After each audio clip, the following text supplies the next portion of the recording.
when boasting becomes good, pleasant, and beautiful.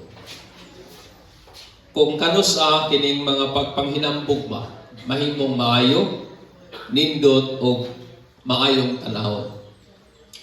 Inyo bang nabantayan nga kita nga mga Pilipino, ganahan kay mo compete about ani bang kinsay na ay pinaka labaw kay sa uban. O usahay gali nagahimo tag pasiaw gikan niya. Usa ka ehemplo ani I believe nga some of you kabalo na kani bitaw pahambugay kinsay lulo nga pinakataas og edad no. Kabalo na ba mo ani mga bata sa una, elementary sa una, o gintaw niya kasagaran ginahimo, hinambugay ba. Patas anay og edad sa lulo. So ang usang bata ningon siya nga iyang lulo taas kay edad kay namatay at age of ningon na lang ka 110. So taas-taas gyud tang 110 ba. Nakadawat siguro ni og 100,000. Ang isa naman ingon nga kanay mong lulo, ara na sa kong lulo. Kaya ako ang lulo namatay at age of 130. So taas-taas pa gyud. So ang katapos ay katulong nga bata naghilom-hilom lang og mura og marag gahilom-hilom nga nakaminos atong duha ba. Siya nga nganong ikaw na hilom-hilom ra man ka. Imong lulo no sayo namatay sa dili oy. Kanang inyong lulo wa ra na katunga sa kuang lulo. Kaya nga ako ang lulo, amo na lang gipatay tungod sa katiguwang. So sa kato katiguwang no, kaya ilahan naman lang gipatay tungod kay hilabayan na daw puno ka tiguwang mga igsoon. Napo isang babae nga nagpuyo sa abroad for a considerable time o nibalik ba sa Pilipinas. And while nga nagsakay siya sa taxi, chatting sa taxi driver, and iniha yung gihinahinay og compare ang unsa kanindot o unsa kapaspas ang uban nga nasod with regard sa pagtukod sa ilahang mga infra. So isla mo tukod silang building dito, dali ra kayo. Maghimo silang tulay, months lang humana. Maghimo silang dalan askang paspasa. And then while nga galantaw-lantaw ang babae sa kahimtang sa nasod sa Pilipinas, ihang na-notice ba ang improvement sa land. And then, nag-agi man sila sa Skyway. Kahit paano mag-Skyway. And then, nangutana rin ang mga babae, kanus aman ni na gisugdan og trabaho, sir, o kanus aman po ni nahuman. Kabalo mo sa ingon sa driver, pag-agi na ko kanihang buntag, ma'am, wala pa man ni. Mas paspas ko ng Pilipinas. Kaya pag-agi niya kinabuntag, wala pa. Paghapon, naana daw kuno ng Skyway. O, mo na ang very idea sa boasting. That is the very idea of bragging or pangpanghinambog mga igsoon. An act of speaking with excessive pride. Kana bitang nagapamulong ka nga may hilabihang garbo ba? Exaggeration, kanang imong palabian, permi, of achievement, position, or abilities. Kanang naghingapin nga mga istorya nga kanunay na ay palabi, na ay kanabitang usahay, gagamit pa siguro kag mga hyperbole na term. Pero sa Bible, mga igsoon, may mga panahon nga ang pagpanghinambog dili nagakahimong sala. Rather, it becomes good, pleasant, and beautiful. So I want you to open your Bible with me in the book of Psalms 147. Ang Bible nag-ingon, sundalang ko ninyo, o magbasa ko dres. Praise the Lord, for it is good. Sing praises to God, for it is pleasant and is becoming. The Lord builds up Jerusalem. He gathers the outcasts of Israel. He heals the brokenhearted and binds up their wounds. He counts the number of the stars. He gives names to all of them. Great is our God. Great is our Lord, and abundant in strength. His understanding is infinite. The Lord supports the afflicted. He brings down the wicked to the ground. Sing to the Lord with thanksgiving. Sing praises to our God on the lyre. Who covers the heavens with clouds. Who provides rain for the earth. Who makes grass to grow on the mountain. He gives to the beasts its food, and to the young raven which cry. He does not delight in the strength of horses. He does not take pleasure in the legs of man. The Lord favor those who fear Him, those who wait for His loving kindness. Praise the Lord, O Jerusalem. Praise your God, O Zion. For He has strengthened the bars of your gates. He has blessed your sons within you. He makes peace in your borders. He satisfies you with the fineness of the weight. He sends forth His command to the earth. His word runs swiftly. He gives snow like wool. He scattered the frost like ashes. He casts forth His ice as fragment. Who can stand before His cold? He sent forth His word and melt them. He causes the wind to blow and water to flow. He declares His word to Jacob, His statutes and His ordinance to Israel. He has not dealt thus with any nation, and as for His ordinance, they have not known them. Praise the Lord. And verse 1, ingon si David, nga, praise the Lord, for it is good. Amen. Dahil ang Ginoo tungod kay maayo ka na siya, makaayo ka na siya. Sing to our God, for it is pleasant, and praise is becoming or beautiful, or praise is fitting. Praise, ang mga pagsimba is angayan, ngadto para gyud sa Ginoo mga igsoon. Ang pagdayeg o ang pag-praise sa Ginoo does not only, dili lang na nagakahitabo sa church, amen? Dili lang na nagakahitabo every Sunday sa dihang nagakatigom kita, but nagakahitabo ka na adlaw-adlaw, amen? It happens every day, tungod kay usaman ka na ka-lifestyle that is befitting sa usa ka Kristohano. Usa ka estilo, gawi sa kinabuhi, nga angayan, haum, sa Kristohanon mga igsoon. Praise does not only mean singing to the Lord. Kaning mga pagdayeg, wala na magpasabot nga nagakanta lamang tangan ha sa Ginoo. But praise in this context comes from Hebrew word nga halal, nga iyang primary meaning is to be boastful. Amen. Yung word nga praise nga gigamit rin ni David, ang iyang primary nga meaning is to be boastful. Kanang mahimo kang hambugiro ba? Kanang imong ipanghinambog pa? Kanang imong ipangandak pa? So, to praise God is to be boastful about who God is. Kanang nagaday ka sa Ginoo, buti pasabot nga ikaw mahimong imo bang ginapanghinambog pa? O imo bang ginapanghinambog o imo bang ginapasigarbo? Kung kinsa ang Ginoo mga igsoon. Ikaw ug ako, kitang tanan, we are all commanded. Commanded ta to boast only in the name of the Lord our God.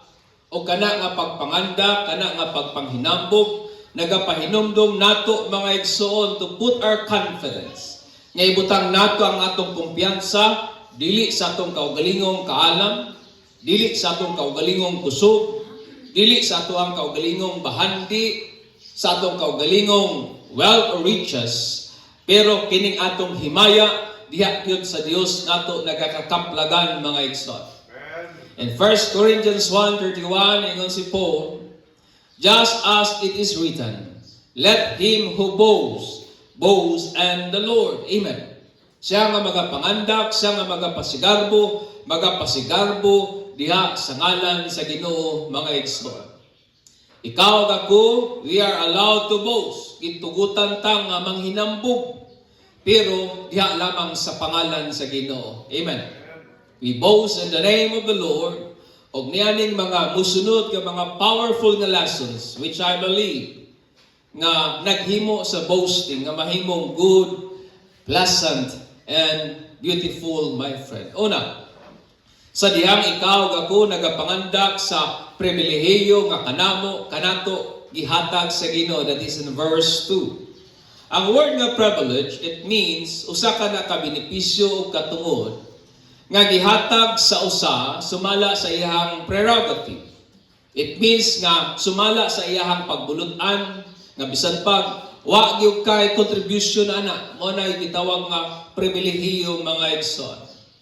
Sa dihang gitawag sa Ginoong Israel to become His own people, mo ni ang giingon sa Dios in Deuteronomy 7:6-8. For you are people holy to the Lord your God.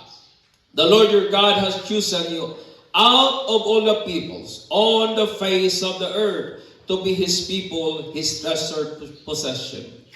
The Lord did not set His affection on you and choose you because you were more numerous than other people. Iklaro yun sa Ginoo niya nga, wa baya mo gipili sa Ginoo kay kamo daghan, kamo gamhanan, wala baya. O sa ingon sa Ginoo, but it was because the Lord loved you. Amen. Tungod kay kamo gibangga sa Dios og iyang gitipikan ang iyang panaad, nga iyang gipanaad ngadto sa inyong mga katigulangan, og kamo gi-redeem o giluwas sa Dios gikan sa kamot, gikan sa gahom sa mga Ehiptohanon mga igsoon. Apan tungod lagi sa ilahang deliberate nga disobedience ngadto sa Dios, na-exile sila ngadto sa other nga nation, o kung sa'y nahitabo, making Jerusalem ngadto sa ruin, so naguba ang Jerusalem, and then ang ilang walls, ang ilang gate, nangaguba mga igsoon, ang ilang pader, ang ilang ganghaan, nangaguba, and then ang mga tao nahimong mga broken-hearted, and then wounded, my friend. Og tungod kay ang Ginoo matinud-anon man in keeping His covenant, that is our God. Faithful siya sa pagtipik sa iyang kasabutan o sa iyang gibuhat, iyang gi-restore ang Jerusalem. Amen. Iyang gi-restore ang Jerusalem, gi-rebuild ang gates o ang wall, gitawag og balik ang iyang mga katawhan ngadto sa balaang syudad, gitagad, giatiman ang ilahang mga pagantos, which none of His people deserve, but sa kapribilehiyo nga gihatag sa Dios ngadto nila mga igsoon. Amen. Amen. Ang atong pagkatinawag, I believe that is a privilege. Ang atong pagkapinili, that is a privilege. Sama sa mga Israelita, mga igsoon, ikaw ug ako nga mga nanagtuo kang Christ. Ingon pa ang Bible, ikaw ug ako are chosen before the foundation of the world. Amen. Sa wala pagali daw kuno ang sinugdanan. Sa wala pa ang pundasyon sa kalibutan, I believe before time, ikaw ug ako gipili na sa Dios, predestined to be His Son through Christ Himself. Gipili ta niya nga mahimong iyang anak, pinaagi kang Kristo nga iyahang begotten Son. Ikaw ug ako gihatagan usab og katungod nga mahimong anak sa Ginoo through faith in Christ. And because we are His children, tungod kay iya man tang anak, He tends us, iyang ginatagad ang atong mga concern, iyang ginatagad ang atong mga wound, iyatang ginatiman, usa ka pribilehiyo nga gihatag lamang gyud sa Dios. Amen. And we must boast, anak mga igsoon. Amen. That's why, kung ikaw ug ako, I believe, nga kung nakita nato na nga pribilehiyo, makapangandak ug ato yung ipanghinambog ang atong Ginoo igsoon. Ikaduha, when we boast about God's incomparable attributes, sadyang atong ginapanghinambog ang dili maikumpara nato nga Dios pa. Ang Dios nga walay susama mga igsoon. In verse 4 down to 6. Ang atuang Ginoo is abundant in strength. Tungod kay nga naman, He alone can weigh out the star with His hands. Kaya ba nimong timbangon ang bituon sa imong mga kamot? Naway makahimuan na nato diri. Pero sa dihang iyahan ang ginabuhat, His strength never changes. Ikaw, mahal sa kag isang sakong bugas, imong kusog mabuhinan, imong kusog makuhaan. Pero ang Ginoo, ingon pa ang Bible, He waits, iyang ginatimbang, iyang ginasakgaw sa iyang kamot ang mga kabituunan. Yet His strength, ingon pa ang Bible, wa gyud nagakausab o nagakapigtahan. Og ang pagpanabot og ang understanding usab sa Ginoo is infinite, because the Bible said He named each of the star. He named the unquantifiable stars in the unknown universe. Mangutana ko nimo. Pila ka tawo ang kaya nimong panganlan nga kana nga ngalan dili magbalik-balik? Pila ka kabo? Murag gamay ra yung tabi sa kung lantip yun mo una-una, yung tabi sa 1,000 kaya siguro nimo di magbalik-balik ang pangalan. Pero ang Ginoo, remember nga ng Bible, each stars may naka-assign na name, gipanganlan sa Dios. O ingon pa ang mga scientists that ang ato daw ko nung galaxy may billions or trillions of stars. Kaya ba na mo panganlan? Nga di magbalik-balik ang pangalan mga igsoon. Sama sa igo ni Prophet Isaiah, and Isaiah 40:12, who has measured the water in the hollow of his hands. Kinsa daw ko nung nagsukod pa sa tubig diha sa iyang palad. And mark off the heavens by the spans. O iyang gidangaw ang kalangitan diha sa iyang mga kamot. And calculated the dust of the earth by the measure. Kaya ba nimong ipon ang mga balas? I doubt kung kaya nato mga igsoon. And weigh the mountain in balance. Ngayon ako nung gisukod. Iyang gitimbang ang kabukiran. And hills and pairs of scales. O kana mo ang tubag ni Jeremiah sa pangutana, asa man nimo ipakisama ang Dios o kinsa man ang iyang kapariha. Ang Ginoo sa Bible, mga igsoon, has no equal in every way. Amen. That is our God. Wala gid siya sama o kapariha in every way. He is all powerful. He is all knowing. He is all present. That is our God. Unchangeable. He is good, faithful, true, holy. Puno siya sa gugma, hustisya. And though some other gods and goddesses may usa siguro og labaw aning attributes, but not even an nth clause in degree, wa gyud sila, di gyud sila maka-equal, di gyud sila makatumbas sa kung kinsa ang Dios sa Bible. Amen. Inyo bang ginapanghinambog ang pagagamhanan sa Ginoo? Ato bang ginapanghinambog ang kining atong Dios wa gyud sama? Ato bang ginapanghinambog ang kaning atong Ginoo ang iyang gugma wa gyud sama? That our God is in every way and in every respect wa gyud siya equal mga igsoon. Amen. That is our God.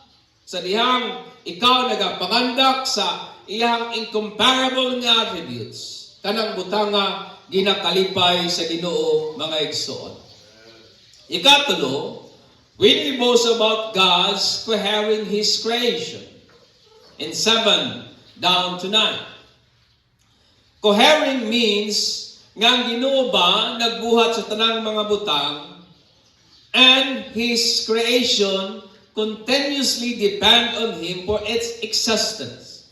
Human nga gibuhat sa Dios ang tanang mga butang, ang iyang creation nagdepende gihapon niya para sa mulungtad kana nga creation. O sa pikas nga bahin for its existence, order and purpose. Aron nga ang iyang creation mulungtad, may kahanayan ug may katuyuan, and without God's actively holding it together, creation will crumble, turn into chaos, and cease to exist. Kabalo ba mo nga kung ang Ginoo wala siya nagapanginlabot sa iyang binuhat, kaning nga creation magkaguliyang, kaning iyang creation magubot og paingon sa kakulian, and will soon cease to exist, my friend. Understand, tanawa ninyo. Sa dihang ang Ginoo nagbutang og kabalauran sa ato ang cosmos o sa atong universe for the purpose of order and harmony. Mo na katuyuan sa law. Daghang balaod nga nagdagan aning atong universo o kana nga mga kabalauran, ang intention sa Ginoo is to set order and harmony. O usa sa mga law, mga balaod aning atong cosmos is ang conservation law that governs the hydrological or cycle o hydrological na cycle, my friend. As observed by David. Si David, dili siya scientist, pero naobserbaran niya kining mga butanga. Ngayon pagali niya ang Ginoo nagpadala og dag-om sa kalangitan, di ba? Og ang maong dag-om natigom, og ang maong dag-om ni bundak, hinungdan nga ang mga tanaman na bisbisan nanubo ang mga tanom ug ang mga mananap nakakaon. Nakuha ba ninyo? Muna ingon ni David, my friend. In short, kani nga kalibutan is governed by laws, pero kung wala po ang Ginoo nga naga panginlabot anang tanan, everything in this cosmos will turn into chaos, my friend. Amen. Grabe ang observation ni David. Ingon niya, Lord, ikaw ang nagpa-evaporate sa tubig, hinungdan ka na gabon, nahitabo, o ang gabon, mudagan nga sa kabukiran, sa diyang itom na kayo, mubundak ang ulan, mabispisan ang mga tanom, manubo ang mga tanom, makakaon ang mga mananap, kami po mabuhi ang among mga tanaman. It is an observation ngayon pa ni David, Lord, ikaw ang hinungdan aning tanan. Amen. Ato ba nang na-notice, my friend, nga ang Ginoo mo nagahanay, nagaplastar, nagapahilunaan ang tanan. Ikaw pa, when we boast about God's delight sa mga tao, kaning butang ba nga ginakalipay sa Dios nganha sa tao. In verse 10 down to 11. Ang atong Ginoo mga igsoon, take personal pleasure. Dili sa mga butang nga kasagarang ginapasigarbo, ginakalipay sa tao. Not on things that make most men happy. But ang saying sa Bible, rather God delights those who fear Him and those who wait for His loving kindness. Lahi ang ginakalipay sa Diyos. Ingon pa si David nga ang ginakalipay sa Ginoo, nagakalipay siya atong nagakahadlok niya. Amen ba? Nagakalipay siya niatong mga nagatahod niya. Nagakalipay siya niatong nagapaabot sa iyang gugma. O sa dihang ang Ginoo nagakalipay kanato, ingon din si David, He bestows His favor upon favor. Ingon din David, og iyang ginapaboran tong mga taong nalipay ang Ginoo. Amen. Ang kalipay sa Dios kanang nagakahadlok taniya. Ang ginakalipay sa Dios sa dihang nagapaabot taniya mga igsoon. Ikaw, 5, when we boast about God's work sa ato ang kinabuhi. In verse 12 down to 14. Og mao ni ang buhat sa Dios. Ingon pa ni David, He protects us. Siya ang Diyos nga nagapanalipod nato. Siya ang Diyos nga nagapanalangin nato og sa atong mga descendants. Amen ba? Hinungdan og reason nga nung kanang inyong mga anak naglampos, it is because God blessed them. Amen. Hinungdan nga nung naplastar ng ilahang mga trabaho, it is because God blessed them. That's why ni David, He is the God who bless the descendants within you. Ang imong mga kaliwatan, iyang ginapanalanginan. And He is the God who causes peace. Siya ang Diyos nagahatag tuburan sa kalinaw. Siya ang Diyos na nagapakaon nato. Amen. He feed us. Siya ang Diyos na nagapakaon nato. Siya ang Diyos that grants satisfaction sa bunga sa atong mga trabaho. Ingon pa si Solomon, this is the usa sa mga butang nga na-observeran na daghan daw kunog mga tao halos na nilang tanan. Kwarta, fame, glory, honor, power. Yet, ingon ang Ginoo, ingon si Solomon, yet gideprive sila sa Dios to enjoy the works, to enjoy the fruit of their labor. Ingon si Solomon, this is meaningless.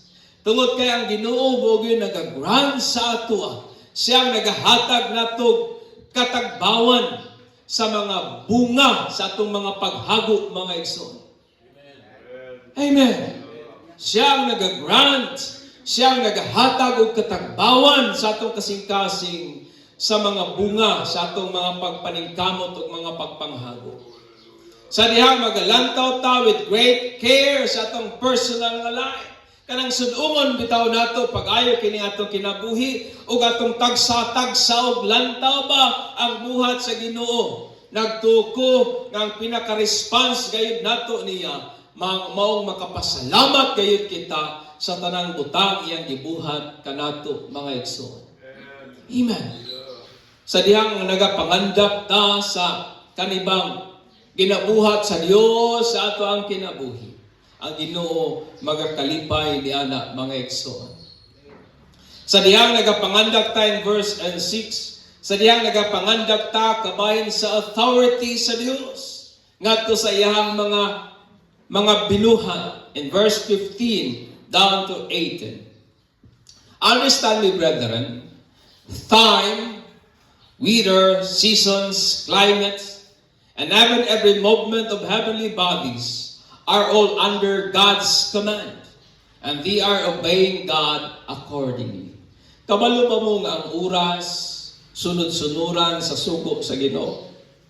Ang panahon, ang season, that's why bitaw tong time nga si Jesus uban sa iyang mga disciples dito sa Sea of Galilee nagatubang og dako nga storm o sa ingon sa iyang mga disciples kinsa maning tawhanan ni nga maski ang balod mutuman man niya. Amen. Kinsa maning hangin nga mutuman man niya. Tungod kay ang Ginoo, He is in command sa panahon. Amen. He is in command sa seasons. He is in command sa climate. Ingon man sa tanang lihok sa ahaman ng dapit sa kawanangan mga igsoon. Tungod kay ang Ginoo nato labaw man gyud sa tanan nga maski ang panahon, maski ang season, maski ang adlaw are in His command. Inyo ba nang ginapangandak mga igsoon? Inyo ba nang ginapanghinambog nga ang oras is under sa command sa Ginoo? Climate is under God's command. Ikapito o katapusan. When we boast about God's living word given to us. Sa diyang atong ginapanganda kining buhing pulong ba sa Dios nga naa nato nga lahi gyud kay sauba in verse 19 down to 20. Understand me, brethren, God's word, kabalauran ug mga saad are incomparable and full of life. Puno kana sa kinabuhi ug dili nimo na maikakumpara sa bisan asa man. Knowledge and wisdom nga itong makuha gikan sa eskwelahan, may human nga origin kana mga igsoon. O ang wisdom nga itong makuha sa Dios dili gid nato maikakumpara sa knowledge nga itong makuha gikan sa eskwelahan. Tungod kay ang school knowledge has human origin, but the Word of God nagikan gyud kanha kaniya, and He speak to us through His written word. Amen. O ang Ginoo nagapamulong nato pinagi sa iyang buhing mga pulong. Through His word, He cleanse us and transform us into the likeness of Christ. Amen. That's why tinuod ng ingon sa uban nga ang knowledge sa kalibutan, it informs you. But the knowledge kaya sa Bible, it transforms you. Amen. May dako nga kalainan mga igsoon. So inyo bang ginapangandak ng pulong nga naa ninyo ang saad sa Dios nga inyong gihuptan? Ato ba nang ginapangandak? Ato ba nang ginapasigarbo? Ato ba nang ginapanghinampo? Nga natay saad sa Dios, natay kasabutan sa Ginoo.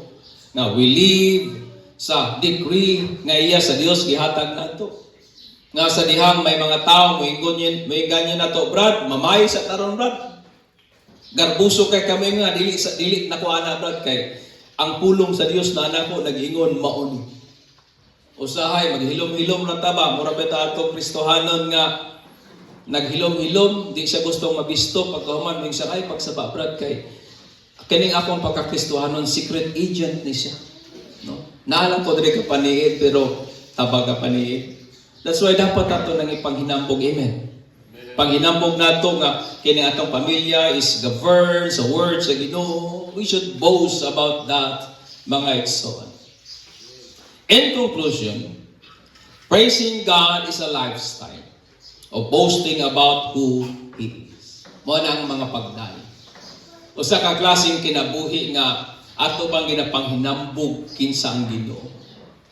Ato bang ginapanghinambog ang iyang pagkagamhanan? Kanang sa dihang gwapo kayong abot siguro sa imong tubo, di ka moingon nga, ugihan mong ko. No, it should not be like that. Dapat moingon ta nga, tungod ni sa Ginoo nga nagpanalangin sa kong abot. Amen. Sa dihang nagahimo tag Thanksgiving, I believe atong ginapang hinambog ang Ginoo niya. Kana bitong nagahimo kag mga pagpasalamat kay nakapasar siguro sa board, etc. I believe that is an expression of boasting in the name of the Lord. Nga kung namang yoy mudawat sa tanang himaya ang Ginoo lamang gayud mga igsoon. And there is no excessive praise to God. Understand me, brethren. Walay sobrang mga pulong sa mga pagdayeg sa Ginoo. Nakuha ba ko ninyo? Ayaw na ito pagsabot. Kung mayroon ko nga, ikaw, hasta gid nimo kamayo, bisan tod og dili, that is excessive. Nga naman, kay dili magyud ka hilabihan kamayo. Pero sa Ginoo, wala excessive nga word, tungod kay pag mayroon kang ang Dios, grabe gyud kamaayo. Kanang grabe kamaayo, kuwang pa na sa pag-ekspresar nimo sa kung unsa kaayo ang Ginoo. Amen. Walay igong pulong nga mo exceed. Walay igong pulong nga mo lampas sa kung kinsa ang Dios mga igsoon mo na nga kining atong mga pagdayeg, kining atong mga pagpasigarbo sa Dios, it will never exceed His being. Amen. Kung mayroon kang ang Ginoo, matinud-anon tayo dun sa tanan, walay excessive niya na. Tungod kay, matinud-anon manggit kay sa nga tanan, mga igsoon. O daghang butang nga natong ipanghinambog diha sa pangalan sa Dios, which builds your confidence, faith, o pagsalig ganha kaniya. Kabantay ba mo sa dihang atong ginapanghandap, ginapangsigarbo ang Dios, ang atong kumpiyansa, nagakalig-on, amen. Ang atong pagtuo, nagakalig-on. Ang atong pagsalig ganha niya, nagakalig-on, mga igsoon. Mo na nagakahimo sa dihang atong ginapasigarbo ang Dios. Atong ginapanganda, atong gina-showy kayo taba sa atong pagbaton nga natay Dios nga walay susama, mga igsoon. In Jeremiah 9:23-24 yun ang Bible. Thus says the Lord, let not the wise boast on his wisdom. Let not the mighty man boast on his might. Let not the rich man boast on his riches. But let him who boast of this, that he understand and knows me, that I am the Lord who exercise loving kindness, justice, and righteousness on earth. For I delight in these things, declares the Lord. Amen.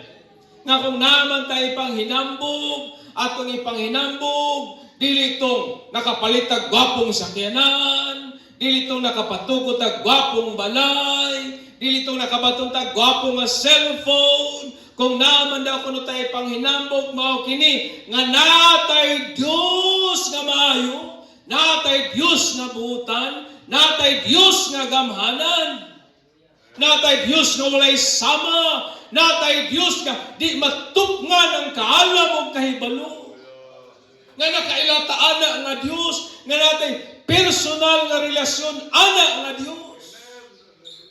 We should boast about that. Amen. Usahay sa una, makabantay ko na yung mga Kristohanon, mauwaw mag-ampo in public. We should not be like that. We should boast in the name of the Lord. Dili po itong mag-ampo ka in public na magsagit-sagit po ka. Di po na mo akong ipaabot, ipasabot. Ang akong punto, simply as this na, dapat dili ta maulaw mag-ampo sa publiko. Kaya nga naman, labi na sa panahon nga magkaon ta, kaya atong ginapakita sa mga tao nga proud ta nga natay Dios nga nagapanalangin sa ato ang kinabuhi. Amen. Therefore, let us live every day boasting in the name of the Lord. Magkinabuhi unta ta adlaw-adlaw nga ato bang ginapasigarbo ang Diyos nato. Karong adlaw, nakalampos ko, it is because of the Lord. Amen. Stressful kayo ang akong day, pero ang Ginoo nagligo na ako. So Lord, glory unto your name. Kanang expressive kayo ka ba sa imong kalipay nganha sa Ginoo, mga igsoon. Amen. Ina na imong tapad atong ipanghinambog atong Ginoo. Hallelujah. Og tapuson ko ni sa na pud ka tula kay atong Sunday na matitula karon tula na pud ko. Kay mura kay ganahan ko ning tula-tula. Praising God is more than a song. Where our heart whoop in awe, in joy, and even in pain. Di ba mao man ang pagsimba? Diya sa Ginoo, gina-expressar nato atong kalipay, gambak-ambak ta, bisan usayog samaran ta, dayeg ta sa Ginoo. Pero ang mga pagdayeg sa Dios dili lamang taman sa kanta, but a life dedicated to boasting, not of ourselves, but of Him, whom our acclaims and praises could not exceed His being. Amen. Kansang usa ka kinabuhi nga dedicated, imong gitugyan nga ang imong interest pasigar po gyud ang Ginoo, dili ang atong kaugalingon but siya, kansang atong mga pagdayeg, mga pagsimba, dili gyud musubra sa kung kinsa gayud siya, because it will never be.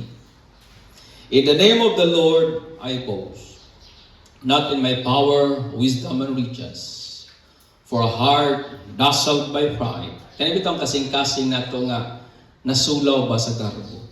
Di yun magmadaugon batok sa Ginoo. And in Him my glory is found, God my Savior, the faithful one. Amen. Amen. Kabalo ba mo nga kini nga tong kasing-kasing malimbungan lamang gini sa garbo kung ang kuno na nato ang kahimayaan.